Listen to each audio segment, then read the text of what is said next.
You are listening to Sheep Might Fly, a podcast of serialised fiction and occasional essays, written and read by Tansy Rayner Robbins. Our current original story serial is Something Frightful, a cosy fantasy about a chaotic witchy family, a gloomy gothic manor house, and the executive assistant they all need in their lives. Chapter 4. A Monstrosity of a Bedroom. It is many years since such trifles broke across the web of my solitude. Libby worked. There was a satisfaction in immersing oneself in basic tasks, sorting and filing, and piling, as her mother always said with disapproval, one of those people who did not understand the importance of triage when approaching a complex task. It was early days. She was not about to launch Mr. Horace Blight into a sea of spreadsheets and time-saving software. At least, not until she could be sure that the desktop computer residing in the corner of the Beaks' office was indeed plugged into the wall and an actual computer, rather than an esoteric piece of modern art sculpted out of air-drying clay. Some horrid revelations could be left for day 2. She acquainted herself with the filing cabinets, emptied several large boxes, and set about the methodical task of getting the hang of it all. At one point, dazed in the ritual of sorting envelopes that had not been opened and really should, from envelopes that had been opened some time ago and would have been better left alone, Libby blinked and looked up to see that her employer had disappeared. Back into the walls, perhaps. Another hour or more passed, and this time when she blinked and looked up, it was to see another pair of eyes locked upon hers. Teal eyes. Otis Blight sat at his brother's desk, regarding her steadily, while remaining, it had to be acknowledged, offensively beautiful.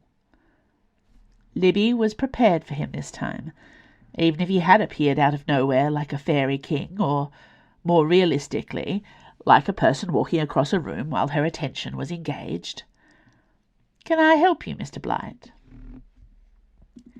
He leaned back, more comfortable in the space than his brother had been.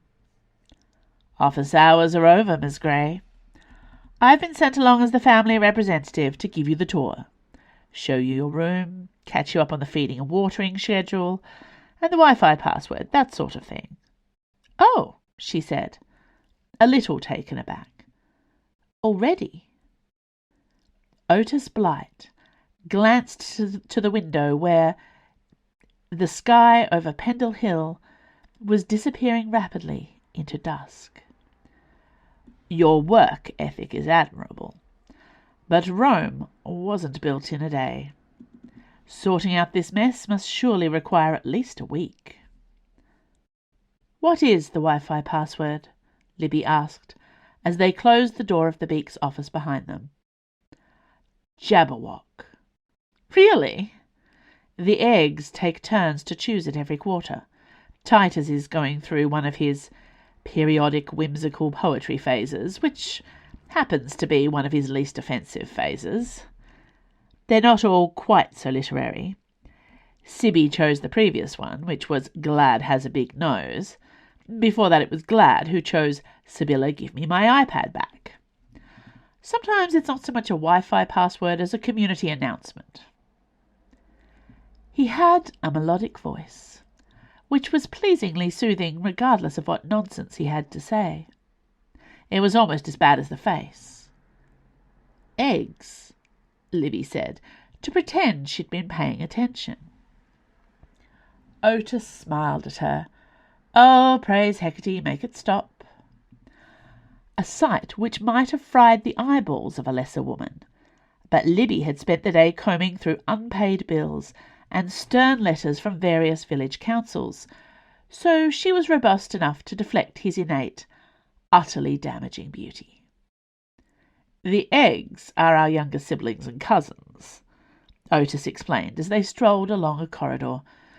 that had not seemed nearly so long once their promenade began, which is most of them for me. Only Horror and the upper girls, that's the triplets, Peril, Flo and Prune, have precedence. Beans are what we call ancient relatives.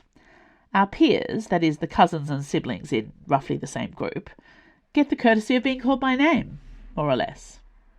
Or nickname, said Libby, thinking of Horror. Otis shared the wonder of his alarmingly neat teeth again. We can't have it all our own way. This is you? He stopped at an arched doorway and produced an iron key with what appeared to be a genuine pearl handle, shaped like a heart. More stairs, I'm afraid, but the view is worth it. Is this a tower? Given that Frightful Manor is approximately 2/3 towers, it was rather inevitable, said Otis. We thought you'd enjoy having this one to yourself, though I must warn you that my mother has full creative control of guest quarters, particularly the decor. 37 steps later, it was clear this job would be good for her heart health, if not her instep, Libby stared at the decor of her new quarters, and felt that she had not, in fact, been appropriately warned. It was a large suite, taking up the entire circular span of what was actually one of the manor's shorter and stubbier towers. The exposed brick of the inner walls had been painted a glistening ivory colour with a hint of sparkle, which only served to show off the rest of the interior design, which looked as if 3 6-year-olds and their pet unicorn had been unleashed at a critical point in the decision-making process. Pink. So much pink. The bed was a ruffled 4-poster, also somewhat circular, a hot pink clamshell about to deliver Aphrodite to a colourblind portraitist. Lace curtains in a bubblegum shade hung in loops around arched windows, caught up with strings of what Libby could only hope were fake pearls. There was a writing desk and chair, a wicker bookcase, a lounging divan, and an antique wardrobe, all in various tones of rose, peony, flamingo, and millennial. The carpet far too light. That will stain so easily. What were they thinking? Said the high-pitched voice of Libby's mother in the back of her head.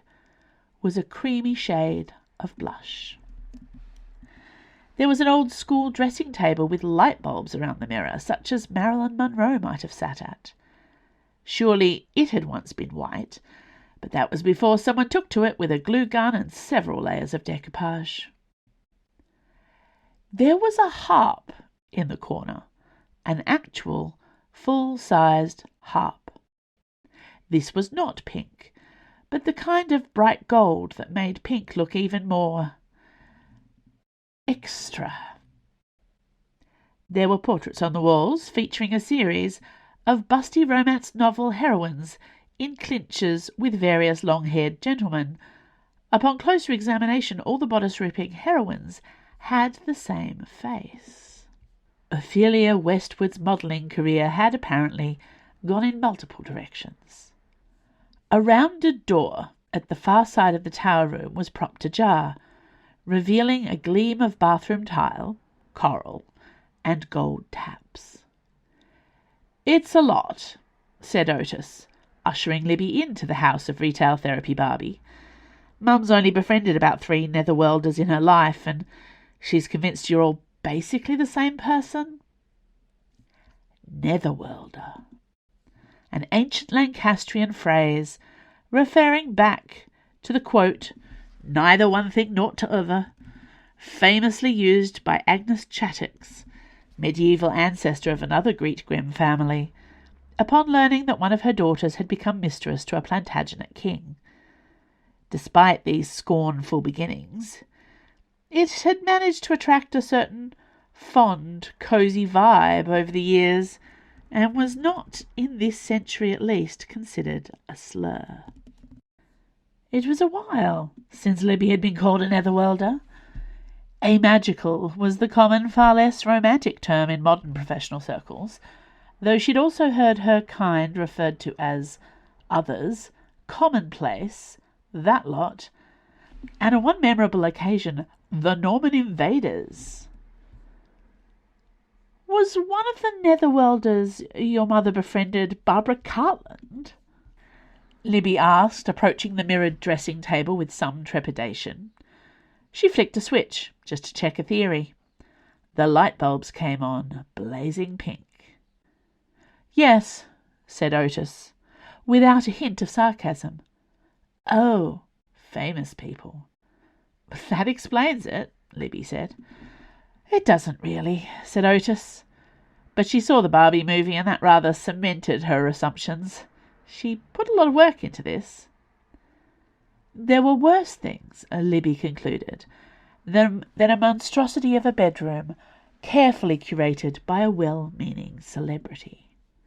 It was also rather sweet that Otis seemed tense about her reaction, as if worried she might hurt his mother's feelings. I love it, she decided. Is that my suitcase? Her barely used plain black luggage set was lined up beside the flamingo wardrobe. Not just the suitcase she'd brought with her in Silas Blight's awful sports car. There were 2 matching trunks beside it. A vintage vanity case that her employer had re-gifted to her after a successful awards night, and a carton of personal items Libby had cleaned out from her office a few weeks ago and never looked at again.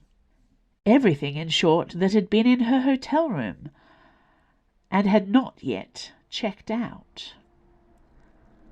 I want to strangle your brother, Libby told Otis Blight. Ah, he said sagely, you'll fit in very well around here.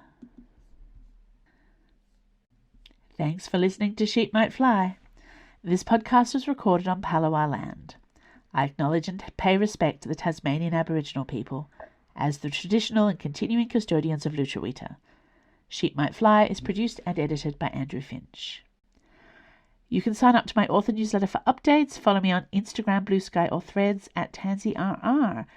If you like this podcast, consider supporting me at Patreon, where you can receive all kinds of bonus rewards, early ebooks, and exclusive stories for a small monthly pledge. You can also listen to these very podcast episodes 2 weeks early. There's going to be some very exciting projects coming to my Patreon later this year, and I'm looking forward to sharing them with you all. I've also recently launched the Teacup Magic Emporium at tansyrr.com. This is my author store, where you can buy signed paperbacks, merch, and so much more direct from the author.